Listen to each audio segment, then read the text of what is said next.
As part of a 30-plus year career in public relations, I have taken more than my share of calls from the news media.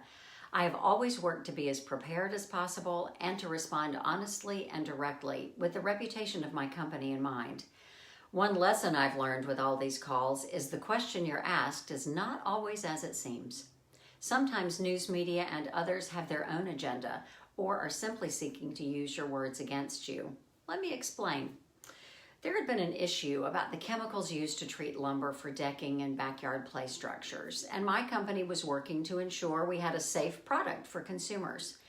A reporter called to ask about do-it-yourself deck building trends, so I was happily telling him all about the trends when he zinged me with a "why isn't this fixed yet?" chemical question.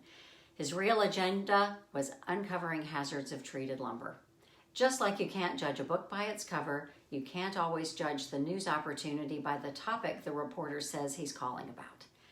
In the case of that lumber story, I should have asked more questions before starting the interview. Sometimes a seemingly innocent call is just looking for a quote to use for his or her own purposes. Let's say an individual calls to ask your company to stop advertising in a particular publication. Even though you had no intention of placing an ad there, you say, "We won't advertise there any longer." Harmless, right?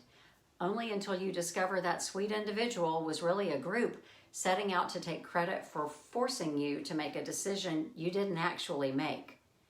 With any media, social media, or other public question, it's important to dig for context. Does the person have an angle or an axe to grind? When you're faced with a potentially loaded question, you need to craft answers that diffuse the situation and tell the story you want to tell, honestly and directly, and with your company's reputation in mind.